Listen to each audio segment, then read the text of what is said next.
Hello, I'm Bogdan Deaky, a senior software engineer with over 15 years of experience, and I want to show you some project types and projects that I have worked on in my career. The purpose of this is for you to have a good understanding of my expertise and skills and be able to properly benefit from them. So let's jump in. An important category is CAD/CAM software. It shows how I always loved writing code and getting something visual out of it. And in this case, it's an engineering application.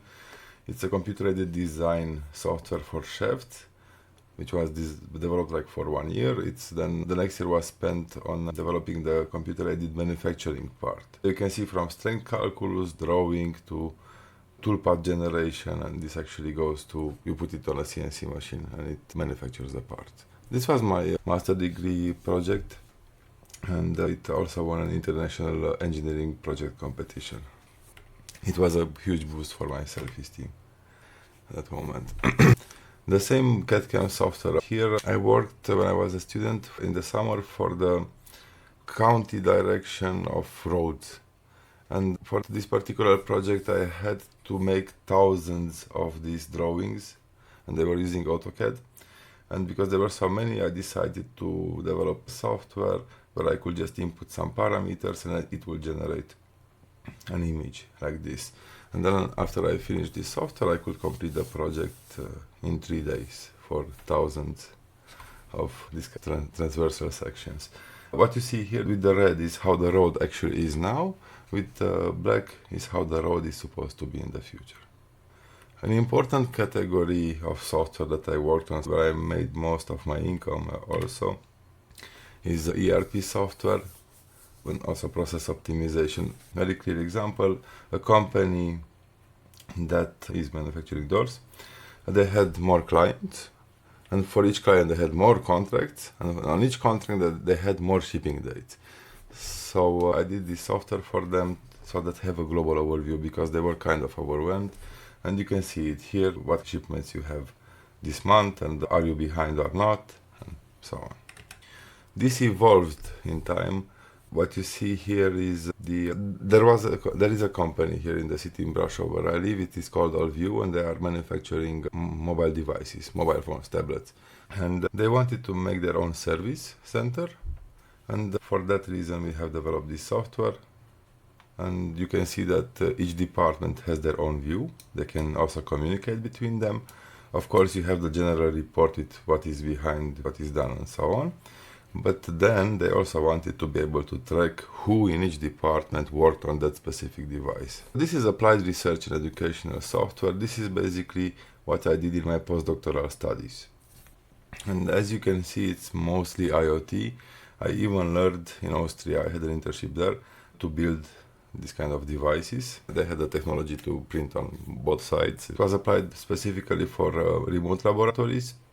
As you can see, I have this certificate of appreciation for outstanding contributions to the development of this standard, because I just simply, they were not software people, and I gave them the data structures in JSON, and they based the whole standard on those structures. That's why I received this. You can see also mobile applications connecting to these devices and monitoring. Basically, it was about monitoring manufacturing machines. In Austria, I had a very special assignment. I had to make the first Android client application for the iLab shared architecture from MIT. And this application is just accepting some input using these ASIC chips which are simulating hardware. And the application was developed in 3 days, but the login part, because I had used Java and it was not working on Android, the login part took me 11 days. What I did with their approval, I basically hacked the system, spoofed the network traffic, and pretended to be Mozilla Firefox. And then it worked. After this, I was called also to Portugal, to the team from University of Porto, which was also doing IoT projects. And I shared my expertise there. And this is another contribution that I had in this field. The problem was how to configure a laboratory like this. Because it's amazing, it doesn't have any screen, the students cannot intervene, right? And they could do it if you communicate wirelessly. So then I just said, Let's use a USB connection, and you can see the application that was developed for that. You can configure the laboratory on this kind of device. Of course, programming wise, this is C, C++, and embedded programming. And we go back to the fact that I love to code and get something visual. What you see here is the casing configurator for mobile phones. It's for the same company. It's for this All-U company that I mentioned. And yeah, they had a printer for the cases of the phones, and you could customize them for each client. They charge a fee for this. Oh, and this is my son at that time. So this pleasure to code, of course, it went into 3D models of actual products presentations, as you can see here. This is my first project where I had a team with me. Earlier in 2005, I have developed the world's first 3D car configurator. I say that because I know from MIT that they were also working on this at the same time. They just didn't release it, and I showed it to the world. It was also adapted to touchscreen. This is basic OpenGL, pretty low level, very, very optimized. This model has millions of polygons, and it performed well on low-end PCs. The first use of VR for real estate, the idea was to be able to visit apartments without actually going there. Right? This was the first prototype that I did for that. Oh, and this is the biggest project that I was involved in, and it's kind of a hard project. It's VR. Amazing idea. We wanted to make a virtual copy of the world, so you can go everywhere, you can travel virtually. And we wanted to connect the two worlds, but not just with GPS, but also the fact that you could go and shop in Time Walk, and you will get the products at home. It was more than that. We wanted to preserve the changes in Time Walk, so it goes into cultural heritage preservation. And the idea of my co-founder, and also who funded all this project, was to also preserve people, so that your grandchildren can come and visit you in Time Walk. Much more feasible nowadays. Again, ahead of its time a little bit, but now with AI we could actually simulate that much better. This is a technology that we bought at that time. We used it to use some headshots to generate a 3D model easily. And this is Alex, one of my students. His story is amazing. The guy came up to me and he told me, "Bogdan, I just want to work with you. I don't know, I don't care."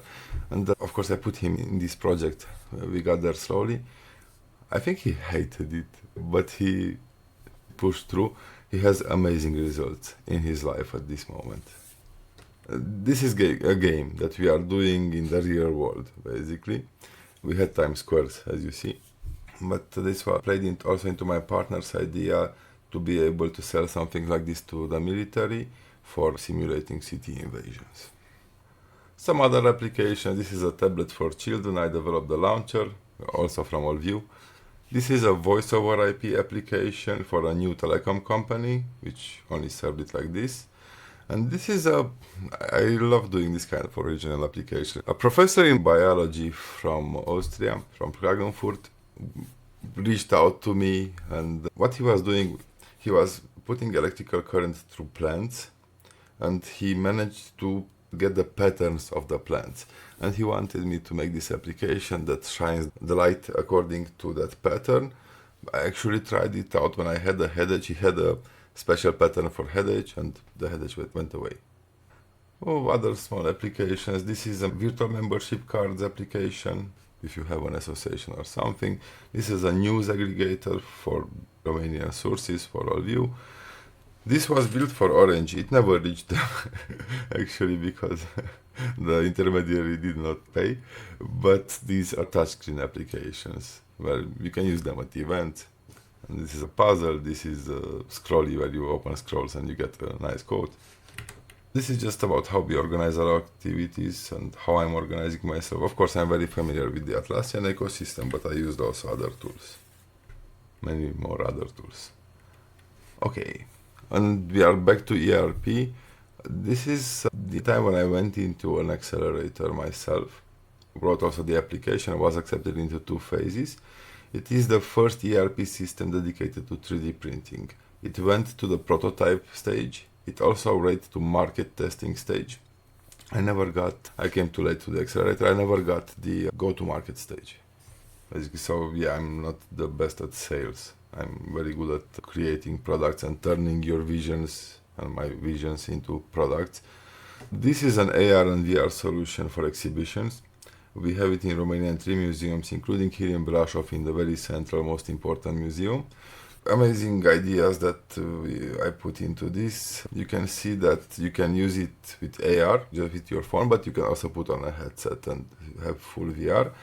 And we have virtual guides.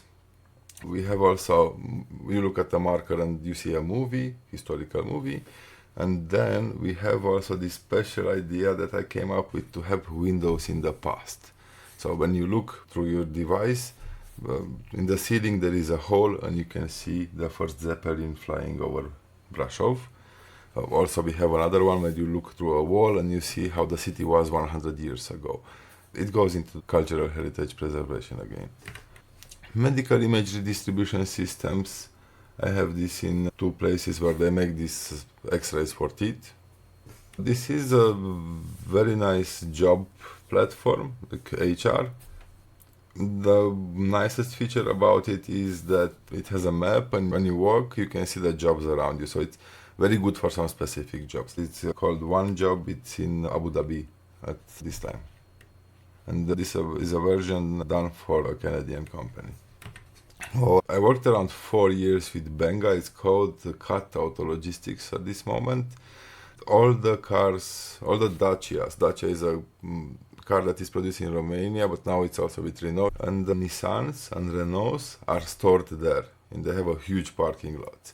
And here I helped reduce the manual workload by easily creating new parking lots.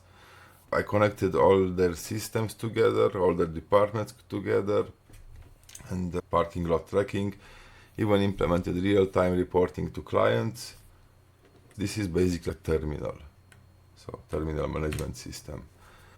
Another project that I did also connects 3 different components, 3 different software systems. It's a member data management and learning management system for the biggest associations of evaluators in Romania. It has the website where members can actually see their data now. It has the central data storage part and data management part, and then it has also a Moodle implementation for taking examinations or reporting the examination results. And everything is interconnected.